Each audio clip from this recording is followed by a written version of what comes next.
kula tak matur.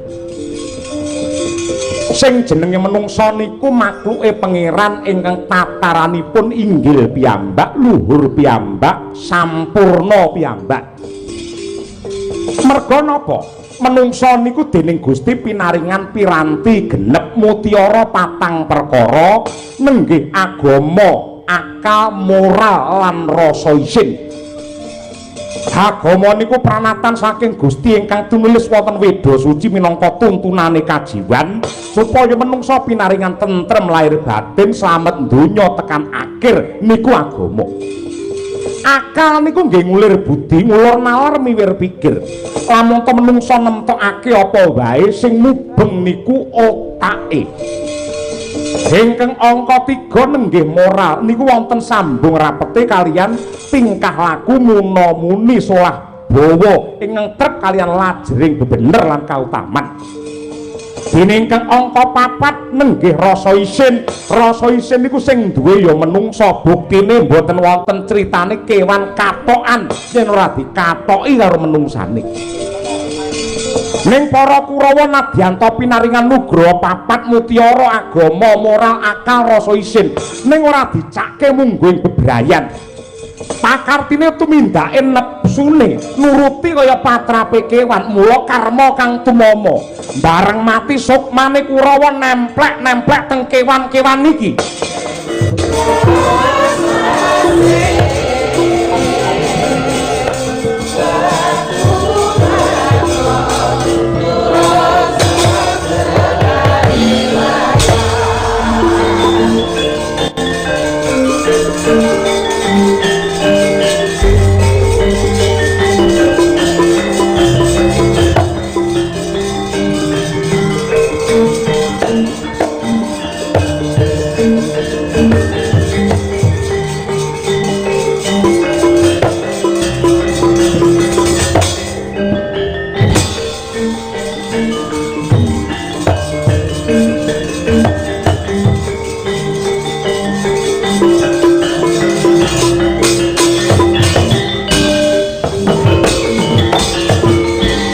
Manganjur lakuning angin gugur agraning arga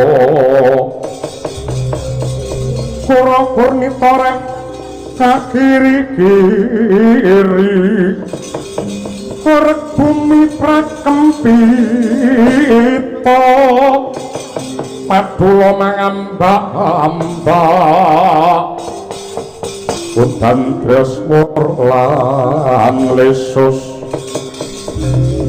sindem riwut magenturan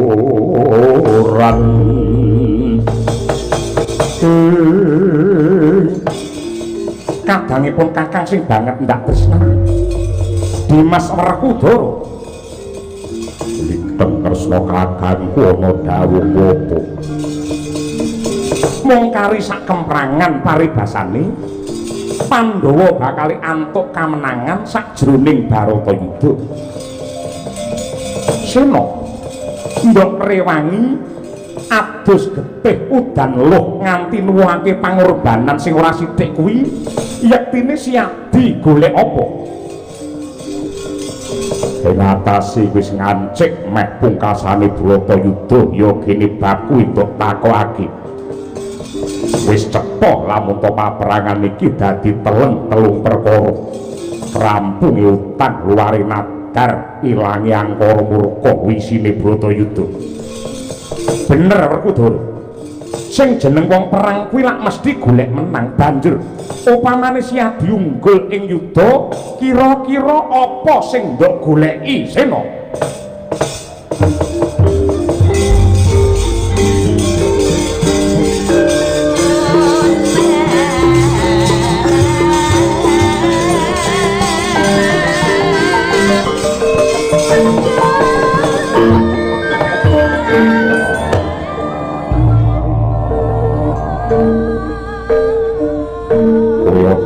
Bingung rasaku sing mbok karepake piye yen Pandhawa jaya aning Bratayuda siadi bakal ngukup negara Ngastina nanging kuwi dudu kanugrahan kepara malah kesusahan. Merga Si Adi mung bakal entuk negara sing rusak, kraton sing remuk, yen perlu bakal ditinggali utang merga bondo Ngastina wis entek nggo ragak perang dening para Kurawa. Si Adi mung bakal krungu tangise Waranda panderiting bocah lolo lan wong cacat sing dadi korbane perang. Lah banjur anggonmu toh jiwa raga sajroning Bratayuda iki entuk-entukan apa? Tenaganku. Kowe kuwi takon apa pengin jajaki arep ati liwar Kudara. Halinga menungso lair biyen ora nggawa apa-apa. Ya merga kemurane pangeran banjur menungso pinaringan piranti genep lan 1000 kebungahan. Sing tegese wong urip kuwi tanpa palitan, weruh-weruh wong kari urip banjur tinuntun dening purbane Gusti. Mula urip sing bener kuwi mung pasrah sumarah tanpa rasa milik marang apa wae. Tanpa beda lawan sumpahe satriya sing kudu sepi pamrih rame ing gawi. Jroning Bratayuda iki akeh dadi Werkudara dadi pirantine bener supaya ngisas angkara murka. Tanpa aku ngarep-arep bebungah apa-apa kejaba mung asihe pangeran. Yen pancen rampunge Bratayuda Pandhawa kudu mrukti wong cacat ngopeni wong lolo bakal tak tampa kanthi ikhlas. Merga yen uripku bisa piguna tumrape wong akeh kuwi padha karo 1000 nugraha sing tak tampa tanpa ana tandhinge ning jagat.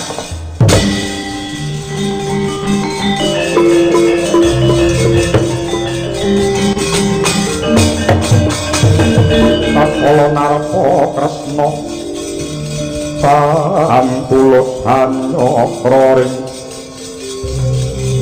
Resiwara Jahnawi Suta. Adikku dia adikku wong gagah. Seklimah ucapmu nanging mentes lan pantes dirungokake. Aryasena.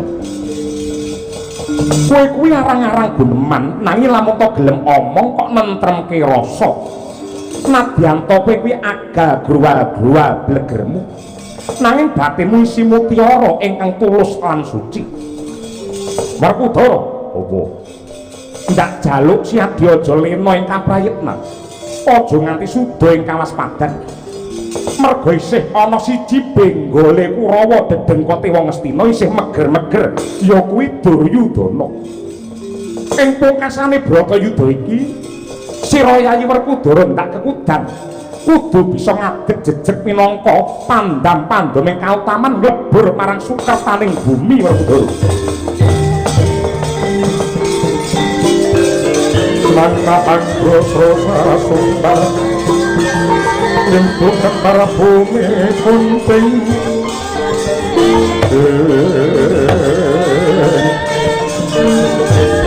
Sumaluku kuntara ketok Silop kangkoni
Sikropala kang tumingal acampo samya medali lir kadhet wiladeng kota Bahyang gumuncangi iti Werkudara aja gembilo sirah waja ngendel-ngendelke Nadyanto wis bisa ningkes senopati prajurit saka negara Ngastina. Nanging neng Bratayuda iki kuwi durung menang. Merga bebantenge wong Ngastina, Ratu Ngastina Duryudana isih meger-meger.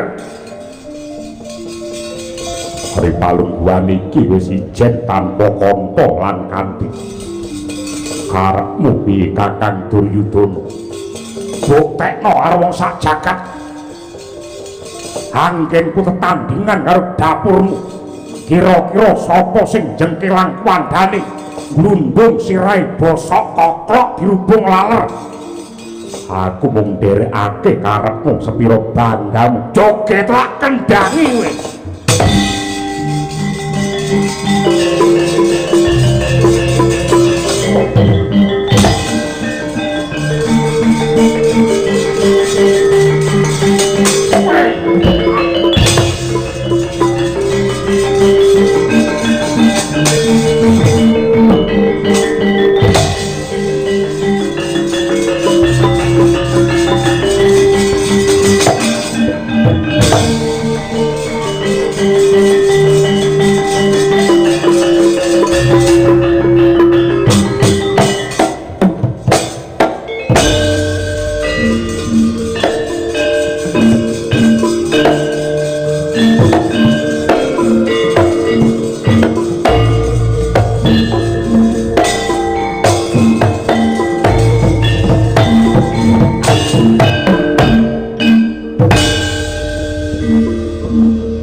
Tiban godo singo barong ambiar sirahmu.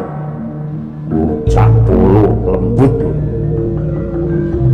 Wah, wah, wah.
ranang ngeget waca mlintir kumbala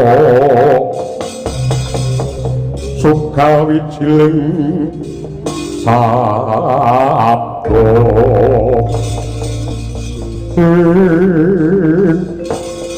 Werkudara kowe aja kemlelek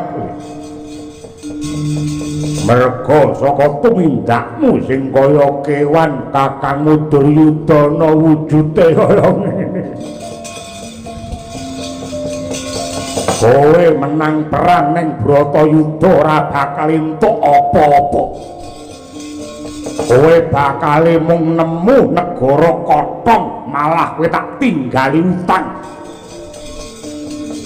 nadyan to wong sak donya kabeh ngalembana karo Pandhawa jare satriya utama ning kanggone Duryudana Pandhawa ki satriya sing nista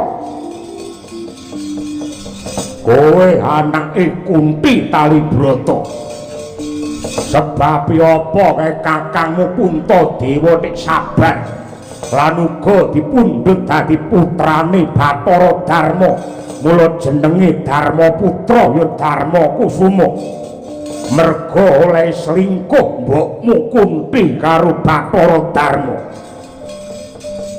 kowe dedeg piadekmu kaya Bathara Bayu ora iso basa ora iso ndodhok merga kowe sejatine anake Kunti anggene selingkuh karo Bathara Bayu mula nutupi kowe dipek anak dadi kadang Bayu Janaka kae kenapa nek gantenge kliwat ukur merga anggene sesideman mbokmu Kunti selingkuh kelawan Bathara Kamajaya nah kula Sedewa kae bocah kembar pinter lan ganteng merga madrim anggene demenan karo Aswan karo Aswin kanggone Duryudana Pandhawa dudu wong utama ning kowe anake wedokan planyang cangkeme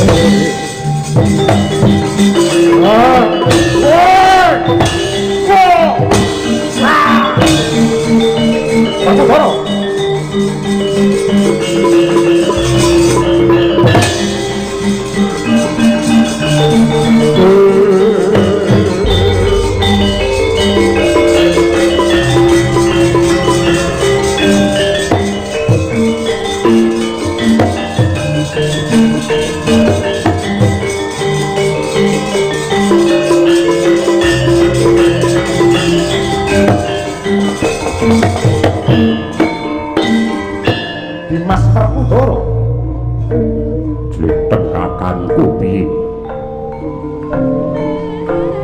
semune Duryudana iki durung wancine mati kudu mundhuh wae karma ingkang ditandur ana ing alam padang sak dawane umure merga Duryudana uripe tansah disengker dening kanapsa lan kamurkan nyebar kanistan lan gawe pitunan mula dina iki Duryudana durung bisa mati kudu ngagak-agak sekarat ora urip ya ora mati banjur dikapakake menungso elek iki Duryudana ora bakal gelem mati yen ora bareng karo matine Patih Sengkuni golek ana batange Sengkuni lolohno ning cangkeme Duryudana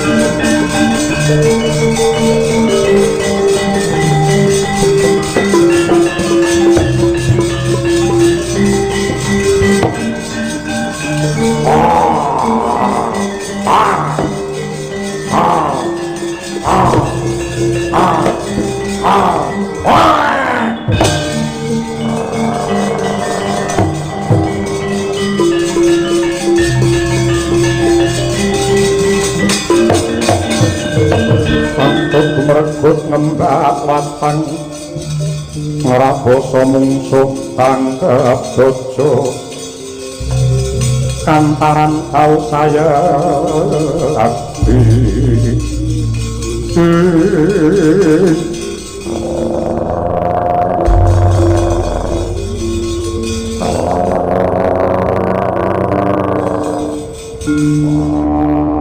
malah ngorok orang ngorok kuwi nglokor ora mati mergo ragane lan jiwane durung ikhlas marang lelakon iki dheweke sing ngenteni tuwuh rasa sujana semelang lamun ta bojone ya kuwi Banowati mengko ndak didemeni Janaka adimu iki ora bakal mati men ora ngalih saka panggonan mara gage tableken watu gedhe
katresnanku Banowati kowe nang endi wong ayu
bedet lelimengan sepo sepi lan samun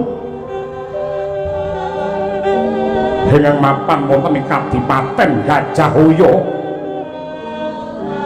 kabare wis nyebar prasasat kaya nundul langit sang Duryudana ning kaprawasa ing yuda dening Arya Sena ingkang mangke mandadosaken kekes jroning penggalih ingkang ukir jiwa raganira para sata Kurawa nenggih sang Adipati Dastarata ngalumpuk datan darbe karekat kaya linawa sanata bedayune kembeng-kembeng kang nitra datan karasa galewer nganti kaya tangkis dadal mangkono tanggap ing sasmita nenggih kang garwa Dewi Gendari sewu dalan den temaha kinarya anglipur sungkawane ing garwa nenggih sang Adipati Dastarata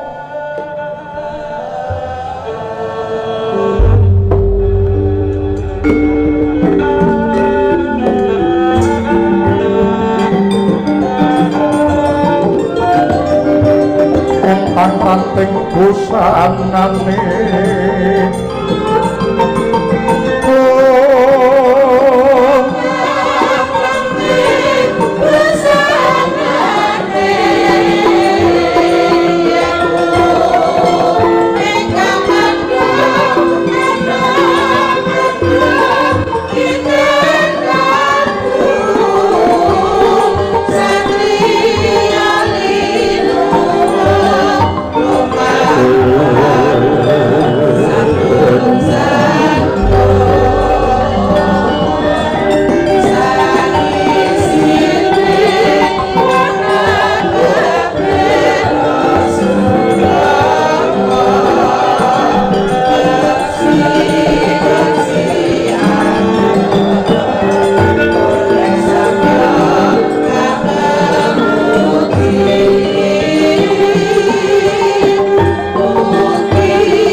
surem-surem diwangkara kingkin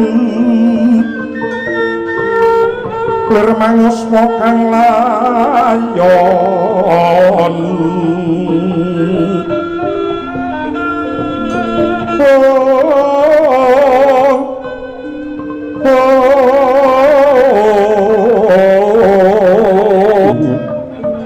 memanis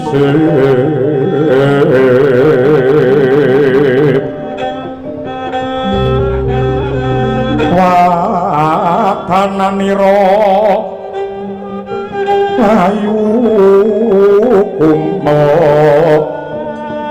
kucem ra nyomara tani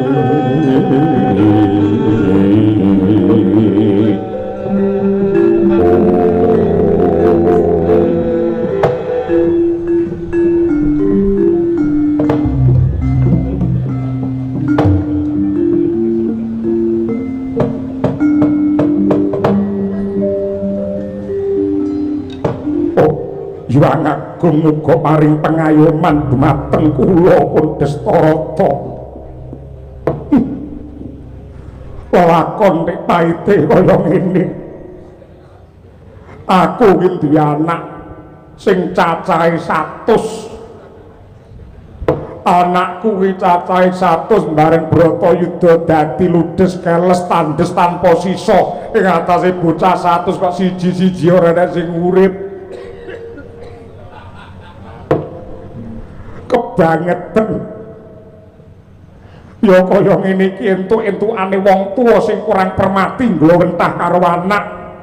Gandeng aku ngrumangsani wuta ora weruh dalan. Anakku ndak pasrahke marang pamane sing jenenge Patih Sengkuni. Kurawa ora dituntun marang dalan bener, malah diloropake ana jurange kanista lan kerusakan. Ya merga rina wengi mung ngumbar kamurkan satemah dadi panandange liyan. Dadine kaya ngene bareng Bratayuda dadi kabeh do ngunduh marang tandurane dhewe-dhewe. Mula bener para pinter kae yen duwe anak sing apik ora perlu akeh-akeh, loro utawa telu jane wis cukup. Nadyan to bandane pirang-pirang sugih kliwat yen anak iki akeh ya iso ngopeni iso gedhekke ning bab kapribaden moral budi pekerti langka bisa dadi wong apik wong utama. Ing atase wong anake nganti 100. Ya mergo pancen bojoku sing jenenge Ndari iki pancen ya karep kaya ngono kuwi. Anggumun angger wong wedok bathuke nonong lek nyega bangsa kaya ngono kuwi. Lek ku ngladeni karepe bojo saben wengi ora nek lerene nganti babak-babak dengkulku kaya pedhot-pedhot boyoku. Wong wedok dijak leren sewengi malah dene malah ngamuk. Lambene nyongot nganti kena nyantolne ketu. Apa-apa dimusuh angger dituruti kekarepane, senengane lunga saka omah bareng mulih numpak Gojek. Ndari wong wedok nek kaya ngono Ndari. Wong sewu Kakang Adipati perkawis menika mboten rampung menawi namung dipun getuni lan dipun tangisi. Nah, kowe nadyan wong wadon kowe kudu panemu. Antarane lanang lan wadon ing palungguhan iki derajat iki padha ora ana sing beda. Mula kowe tak menangake ngudal gagasan yen lelakoni kaya ngene panemune Gendari piye. Om sewu wonten tetembungan tiyang jaler menika badhe muntak kanaksanipun menawi dipun jarak anakipun dipun jawat bojonipun.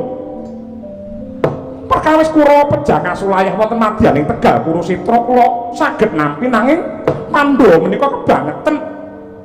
Pejahipun Dursasana ingkang dipun poteng-poteng lan dipun kokop gedhehipun dening Werkudara. Sarta anak kula Pambayun pembarepun Duryudana ingkang dipun siksa, dipun buang wonten tengah alas, dipun timbi watu gedhe kaliyan Werkudara. Tetep lamun to menika nilar ing kamanungsan. Anakmu matine kaya kewan merga ngunduh ing panggawe sing pancen patrape kaya satu. Nanging manah kula mboten saged nampi Kakang Adipati. Yen atimu ora bisa nampa njur karepmu piye? Kula pitados bilih Kakang Adipati ingkang saged males lan ningkes dumateng para Pandhawa. Kula kinten saged jaring kilat para Pandhawa badhe pejah wonten asta paduka Kakang Adipati Dastarata. Usik. Kowe iki yen guneman nganggo petung aja waton omong kaya ngono. Aku ndok kokon perang karo para Pandhawa, banjur paitaku ki apa, bunciku ki apa? Apa kira-kira kowe ora kuat pawarta adol pangrungu Resi Bisma kae Sekti Mandraguna ora bisa seda yen ora saka kersane dhewe merga duwe aji Swa Candha Marana utawa Swa Candha Marna. Panjenengane ora bisa seda. Nyatane bareng Magut Suraning-driya sajroning Bratayuda lakone piye? Mung sepele. Penemban Bisma mung kalah karo Senopati wadon ya kuwi Wara Srikandi ing atase Senopati pepetingan Brahmana pengpengan kalahe kok karo wong wedok. Nggih sampun memper sampun lumprah nyatanipun jeng ngandika menika ya kalih nggih kalih kula lho Kakang Adipati. Kusik to kusik. Resi Durna kae gurune wong perang. Pandhawa bisa Sekti Mandraguna merga nyecep kawruhe Durna ning bareng Bratayuda piye? Mati dienggo bal-balan sirahe karo Trustajumena. Sengkune kae mbiyen nate gulung Lengatala sarandining awak keblonyoan Lengatala satemah ora tedas gaman lan pusaka ning bareng Bratayuda piye dibeset kulite karo Werkudara sengkuni modar. Sing pungkasan anakmu si Duryudana kae wong sing gegirisi. Duryudana kae wong ampuh. Laire Duryudana mbiyen barengi sono ajak sak ngestina kabeh ambaung bareng banjur diweca dening para brahmana bakale Duryudana dadi satriya ingkang ampuhe kegila-gila ning nyatane piye bareng madheg Senopati nyatane Duryudana ya kalah karo Werkudara ing atase para senopati pepethingan wae kabeh padha gugur kabeh para doseda kowe tek merintah aku arep mateni para Pandhawa karepmu piye apa ora padha karo sulung mlebu geni kula marani gebok kowe merintah aku supaya tanding karo para Pandhawa mongko aku ki wuta apa pancen kowe ngajak men Destarata ki ndang mati yen aku mati kowe ora bineh to piye iya ngono nyap langening kalanggan aglara pandamontara pinon lir kakonang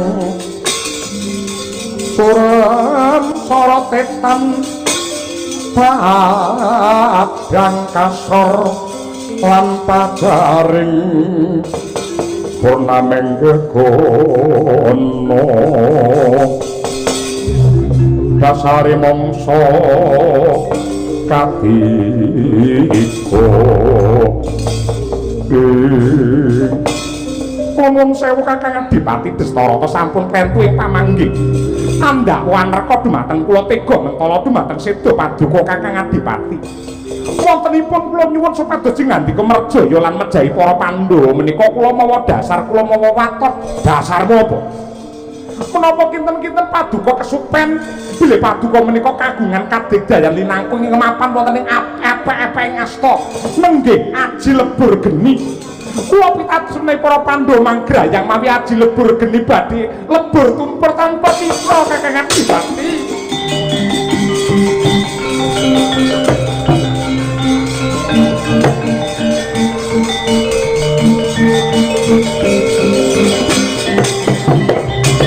pinangko kinempet-kempet dosang reknaning bawana ya si tukang lalang ati ya si tukang nesing bias dalah jagat Dewa Batara jagat Mangis Tungkara pinter banget kowe ndari kowe iki pasis kowe iki pinter ing atase aku wae sing duwe aji lebur geni ora kelingan parandene kowe ngelekake karo aku yen pancen kaya mengkono ripalungguhan iki wis tatak wis dadak rasane atiku yen aku ndok kongkon mateni Pandhawa patenan kapan krungu kaping Mestina aku kandhanono aku jawilen Werkudara dadane tak grayang aji lebur geni ora ambyar dadi lebrak guronane batangi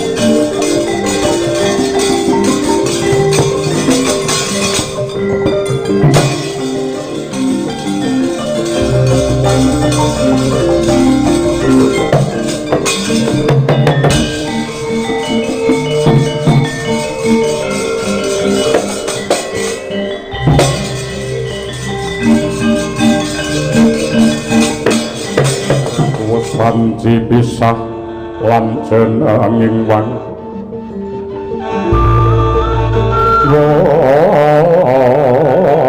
ulineng arti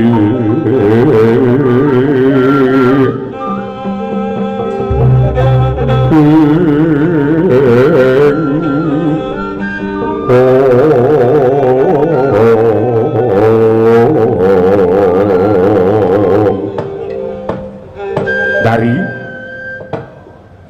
Ana swara klesek-klesek.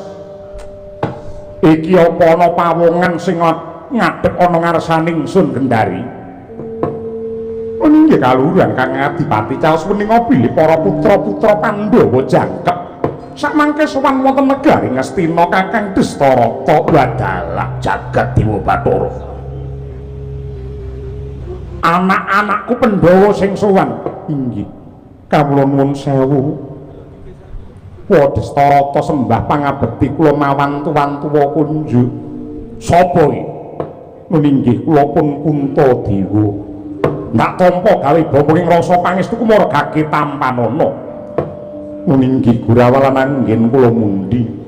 Mboten langkung kula pun Arjuna ugi ngaturaken sembah pangabekti. Ya Danan Jaya ndak tampa diprayogakne anggen mulungguh. Inggih ngaturaken panuwun.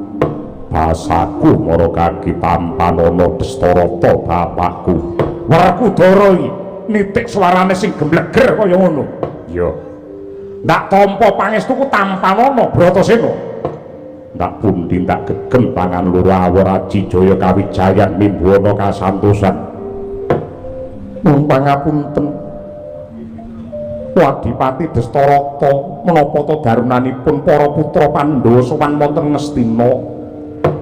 Sak paripurnaning perang Baratayuda kula ndodha bilih anggadhahi kalepatan ingkang agung. Ingkang dados lantaran sedanipun para kadang-kadang kula sepuh Pandhawa rumaos dosa. Sedanipun para Sata Kurawa, para punden guru kula Kanjeng Hyang Bisma ingkang sedaya awit saking kawengisaning paperangan Bratayuda. Wah, Puntadewa, damar mancung dicupet aja kedawa-dawa lan jeneng sira aja anutuh marang Diri Priyangga. Lelakon ki adile wong disandang jernyatane kridane ngatitan kuwa bedah garis sing pasti budidayane menungsa tangeh sembodo nyundul purbane kang kawasa. Malari palungguhan iki tak jaluk ayo ngunjukake rasa syukur marang purbane Hyang Agung manjing ana kedaton pesta raja Kembul Bujana sak rampunge kuwi manjing ana sanggar pamujan meminta marang sih nugrane Hyang Agung. Muga-muga pangeran paring pangapura marang dosa lan uga keluputane dulurmu Kurawa. Inggih boten langkung sendika ngestokaken dawuh. Dari Puntadewa Janaka kembar kanthi manjing ning kedaton. Aku kangen pengen jagongan karo sing jenenge Werkudara.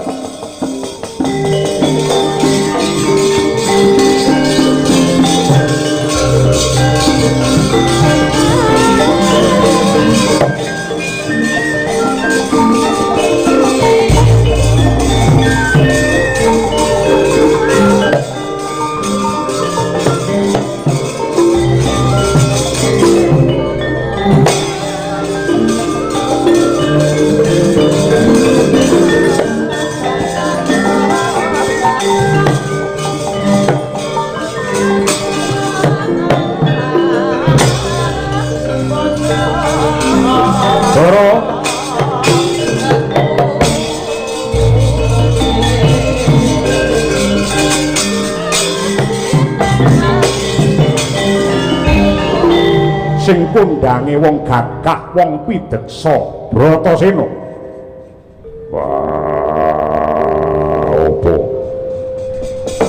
kabare Dursasana kakangmu sing mateni kowe? Pancen dasar para nyata Dursasana ngunduh wae panggawi. Biyen wani dak siya kelawan Mbak Yu Kudrupadi dilarak dijambak rambuté nalika sesukan dadu. Wis sak trepe lamun Dursasana nampa karma kaya mangkono. Duryudana anakku mbarep jare ya nduk pateni. Ya, mbuh mati mbuh urip ngagak-agak sekara tak tindhi watu gedhe ana tengah alas. Aja nduk tangisi aja kok getuni. Ora pancen ya pancen bocah yen wegah nampa wewarah nampik marang pitutur becik entek-entekane ya kaya anak-anakku Kurawa. Gandeng Ripalungguhan iki anakku wis gusis ora ana sing sisa. Kowe gelem dadi anakku ya Werkudara. saka gedene rasa kangenku karo si Duryudana. Kowe gelem dadi gantine Duryudana. Kowe gage maju lungguhmu rene, aku pengen ngrangkul boyokmu Werkudara. Bro.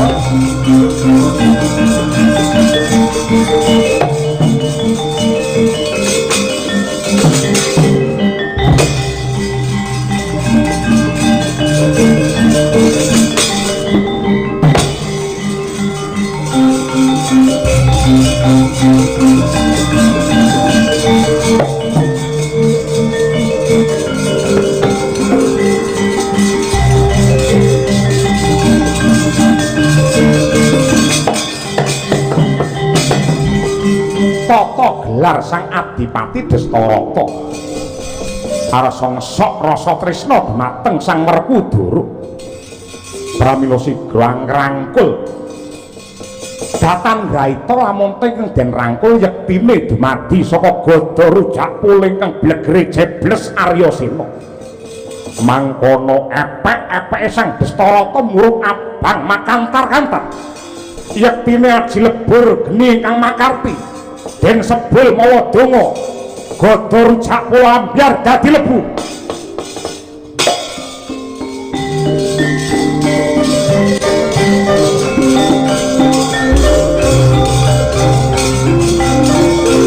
Lebur geni wah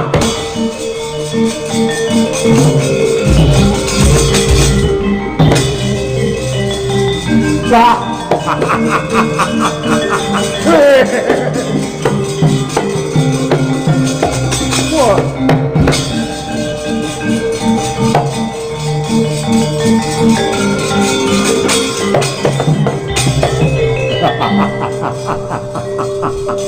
ora mutar derajat apa ngendel-ngendelke parandine kaya ngono gawe giris gawe geter ana Bratayuda ketiban ajiku lebur geni ambyar dadi aku Werkudara mutar Pandhawa liyane mung kari ningkes aku isih urip lho.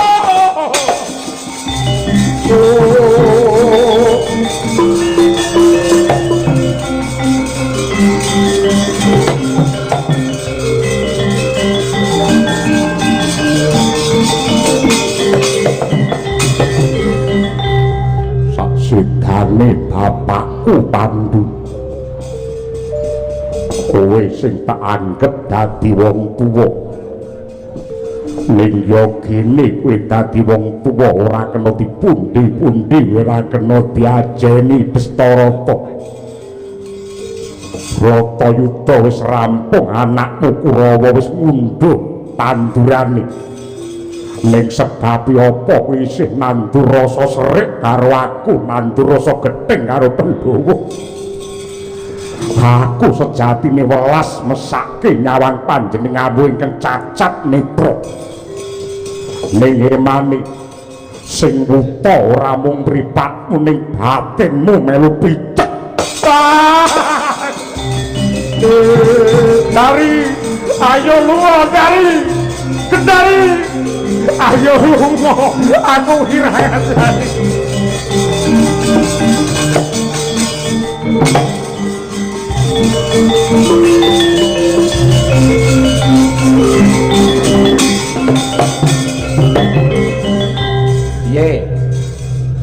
Piye piyapane yen aku ora kandha ora tak sulap Gada Rujak Pulo memper kaya kowe, mbok menawa yen kowe dirangkul karo Pakmu Dastarata mati tenan.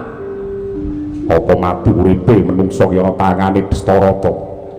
Siji pesti, loro judul, telu wahyu ana astane Gusti kang nyipta jagat. Nadyan upamane aku sing digrayang karo Dastarata bapakku nganggo aji lebur geni, urung karuan aku mati. Nadyan kondang lebur geni ampuh kabeh halu kodrat. Kodrat sing langkung menang. Aja sok diwak-diwake kadidayan pusaka apa wae. Ning donya ora enek sing langgeng kejaba mung Gusti kang nyipta jagat. Wah. Bete omongane kaya Gus Idam malah.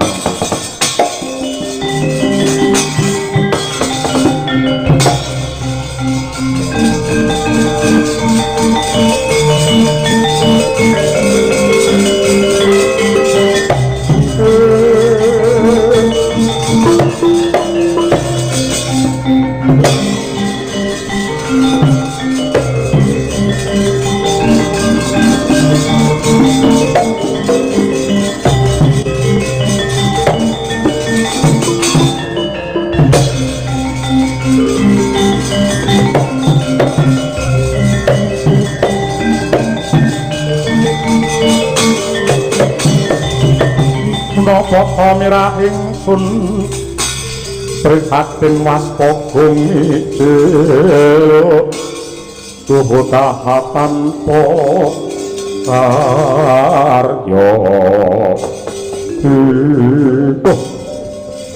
kebangetan lakonku Gendari aku kewirangan geden kowe iki tulungane sing mripatmu awas parandene ora ngelekake aku kowe ora ngandani aku lamun to iki mau jebul sing tak rangkul godho rujak puluh kowe iki jane piye apa pancen ngarepake supaya aku enggal kewirangan yen aku mikir abot kemlurusen aku ndang nodarmu piye kowe nyengkake karo pati bojone modele kaya ngono bojo piye iki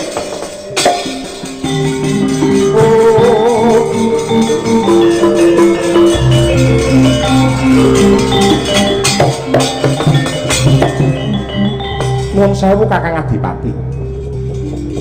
Monggo sak mangke kula dherekaken mengo dumateng lelampahan ingkang sampun kawuri. Nalika kula dipun boyong dening Prabu Pandu dhateng negari Ngastina mriki ingkang kula esti ingkang kula epi-epi mboten wonten sanes kejawi namung ginarwa dening Raden Pandu. Nyatanipun kados pundi bareng kula dumugi wonten negari Ngastina parandene malah dipun palakramaken kaliyan rakanipun Prabu Pandu ingkang nyatanipun mboten anggadhahi kalenggahan tur dasaripun Caca Netra ing atase piyai cacat kaya ngono parandene rinawi nyeneni bojo nguring-nguring karo bojo goleki teng donya apa ana wong wadon sing setya karo bojo kaya kula niku. Parandene jenengan mung getaki dumateng kula dukani dumateng kula. Mongko wong lanang iki bakal kajen lamun to telung perkara kecekel. Wirya harta wasis. Wirya ki wong tuwa pikun dudu. Wirya niku kalungguhan. Harta ini tegese bono picis. Wasis niku kebenteran. Nek telung perkara ing atasipun kalungguhan, kepinteran. Brana picis jenengan babar pisan mboten duwe. Lajeng pedahipun menapa kula ndherekaken paduka suwita wonten ngarsa paduka. Lunga saparan-paran boleh urip dhewe-dhewe ning ngono. Dari Gendari.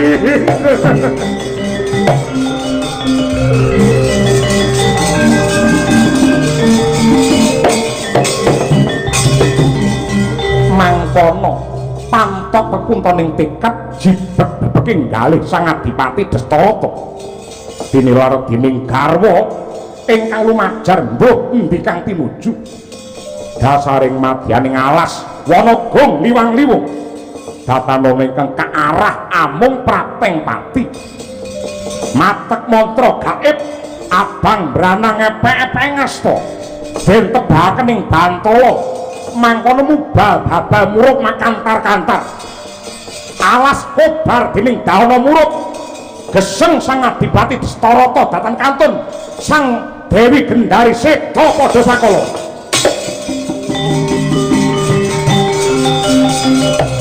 lebur kening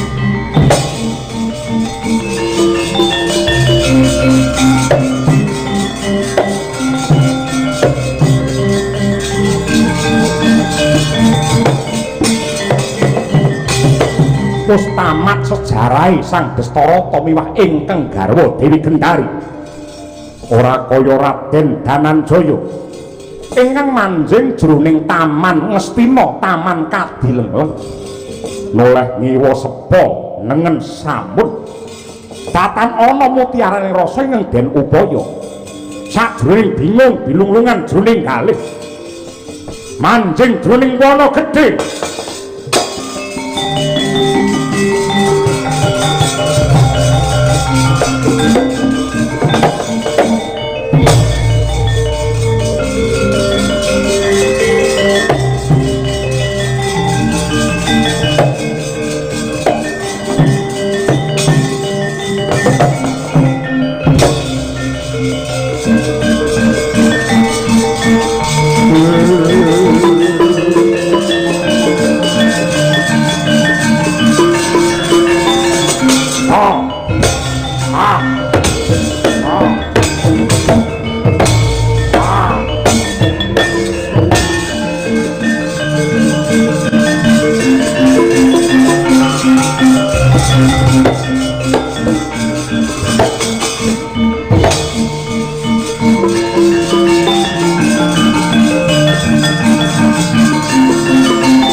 Kakang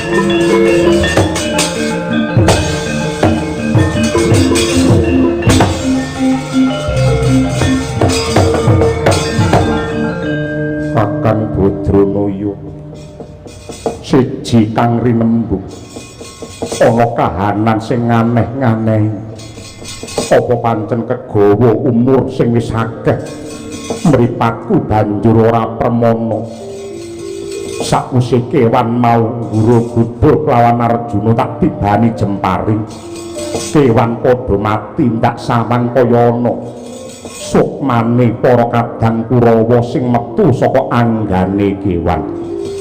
Kuwi karepe piye Kakang? Nah, kula tak matur. Sing jenenge menungsa niku makluke pangeran ingkang tataranipun inggil piyambak, luhur piyambak, sampurna piyambak. Merga napa? Menungsa niku dening Gusti pinaringan piranti genep mutiara patang perkara nenggih agama, akal, moral lan rasa isin. Agama niku pranatan saking Gusti ingkang tunulis wonten Weda Suci minangka tuntunane kajiwan supaya menungsa pinaringan tentrem lahir batin slamet donya tekan akhir niku agama. Akal niku nggih ngulir budi, ngulur nalar miwir pikir. Lamun menungsa nemtokake apa wae sing mubeng niku otake. Ingkang angka 3 nenggih moral niku wonten sambung rapete kalian tingkah laku muna-muni solah bawa ingkang trep kalian lajering bebener lan kautaman. Dene ingkang angka 4 nenggih rasa isin. Rasa isin niku sing duwe ya menungsa, buktine mboten wonten critane kewan katokan yen ora dikatoki karo menungsane. Ning para Kurawa nadyanto pinaringan nugraha 4 mutiara agama, moral, akal, rasa isin ning ora dicake mungguing bebrayan. Pakartine tumindake nepsune nuruti kaya patrape kewan, mula karma kang tumama. Bareng mati sukmane Kurawa nemplek-nemplek teng kewan-kewan niki.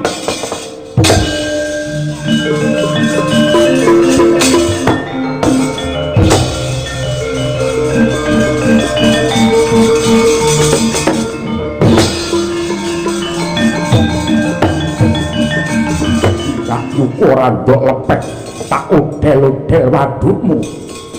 Yen kowe ngudel-udel wadukku padha karo kowe mateni Banowati mergo Banowati mapan ning wetengku. Banowati bakal tak jur tak luluh kuwi urusanku. Meleka mripatmu iki Ratu Ngastina Duryudana nadyan sekarat aku isih urip. Keblangeten patramu Janaka. Ing atase sing lanang agak-agak parantine bojone arep digaglak. Kelakuan menungsa apa kewan? Kowe iki jane wong nista, kowe iki wong murka ning kudungan Dharma cangkemmu.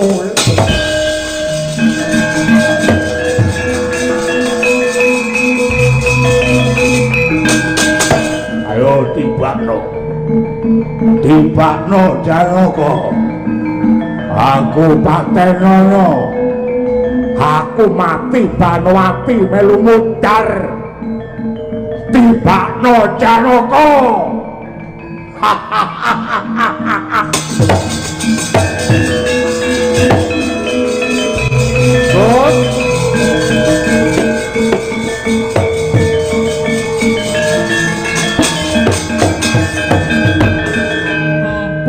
Ampun. Jenengan iki anake pirang-pirang putune gembrayang. Angger krungu tembung Banowati ku malah sari nek mbebeki. Ampun. Sampeyan niku ngibarati srengenge niku pun lewar wonten ing jagat kilen. Yang mang tutuk-tutuk ning ngoten niku njur sing nggih panutan anak putumu sinten? Ayo mulih.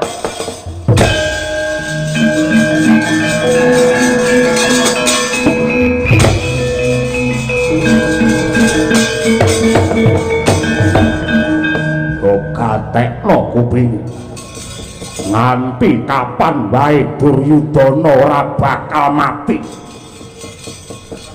Sukmaku rekatku niatku nafsuku isih mebar ning jagat raya tangkar tumangkar janji ana menungsa sing deglek imane pipis panembahe aku sing bakal lenggah ning kono.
Mari potra wensa